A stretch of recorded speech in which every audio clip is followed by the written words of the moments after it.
Contract outsourcing ఉద్యోగులకు సంబంధించి ఒక ముఖ్యమైన అప్డేట్ అయితే రావడం జరిగిందండి.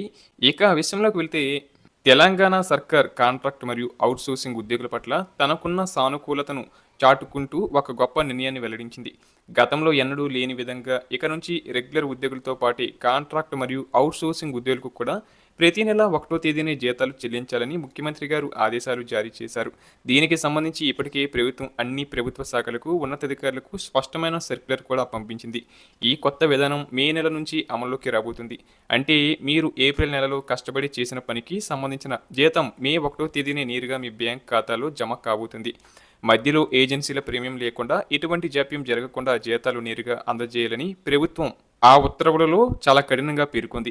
ఈ నిర్ణయం వల్ల రాష్ట్రంలోని లక్షలాది మంది ఉద్యోగుల కష్టాలకు ఒక శాశ్వత పరిష్కారం లభించినట్లయింది. సాధారణంగా అవుట్‌సోర్సింగ్ ఉద్యోగులకు జీతాలు ఎప్పుడు వస్తాయో తెలియక ఒక నెల జీతం కోసం 2-3 నెలలు వేచి చూడాల్సిన దుస్థితి ఉండేది. దీనివల్ల ఇంటి అద్దెలు కట్టాలన్నా, పిల్లల స్కూల్ ఫీజులు చెల్లించాలన్నా, నిత్యావసర వస్తువులు కొనాలన్నా ఎన్నో ఇబ్బందులు పడేవారు. కానీ ఇప్పుడు ప్రభుత్వం తీసుకున్న ఈ తాజా ఆదేశాలతో సరిగ్గా 1 తేదీనే జీతం వస్తుందనే భరోసా కలగడంతో ఉద్యోగ వర్గాల్లో హర్షాతిరేకలు వ్యక్తమవుతున్నాయి.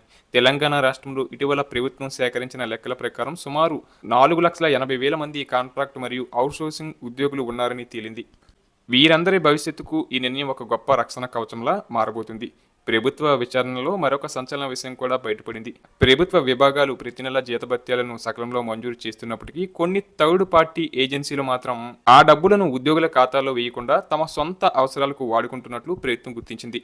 అంతేకాకుండా గత 10 సంవత్సరాలుగా ఉద్యోగి వాటా మరియు ప్రభుత్వం ఇచ్చే వాటా మొత్తాలను అంటే ఈపీఎఫ్, ఈఎస్ఐ ఖాతాల్లో జమ చేయకుండా ఏజెన్సీలు స్వాహా చేస్తున్నాయని తేలింది. దీనిపై ప్రభుత్వం తీవ్ర ఆగ్రహం వ్యక్తం చేసింది. తక్షణమే ఆ బకాయిలన్నింటినీ ఉద్యోగుల పీఎఫ్ ఖాతాల్లో జమ చేయాలని, లేని పక్షంలో అటువంటి ఏజెన్సీలను బ్లాక్ లిస్టులో పెట్టి శాశ్వతంగా తొలగిస్తామని హెచ్చరించింది. ఉద్యోగుల సంక్షేమం కోసం ప్రభుత్వం తెలంగాణ అవుట్‌సోర్సింగ్ కార్పొరేషన్ ఏర్పాటుకు కూడా కసరత్తు చేస్తున్నట్లు వార్తలు వస్తున్నాయి. ఇకపై ఏజెన్సీలు ప్రతి నెల 25వ తేదీలోపు ఉద్యోగుల అటెండెన్స్ వివరాలను తప్పనిసరిగా సమర్పించాలని ఆదేశించింది. తద్వారా 1 తేదీకి జీతం రెడీ అవుతుంది. పీఎఫ్ మరియు ఈఎస్ఐ చెల్లింపులపై ప్రభుత్వం నిరంతర పర్యవేక్షణ కొనసాగిస్తుందని, ఎక్కడా అవినీతికి తావు లేకుండా చూస్తామని హామీ ఇచ్చింది. ఈ చారిత్రాత్మక మార్పు వల్ల కాంట్రాక్ట్ ఉద్యోగుల జీవితాల్లో ఆర్థిక క్రమశిక్షణ మెరుగుపడుతుందని, వారు గౌరవప్రదంగా జీవించవచ్చని ఆశించవచ్చు.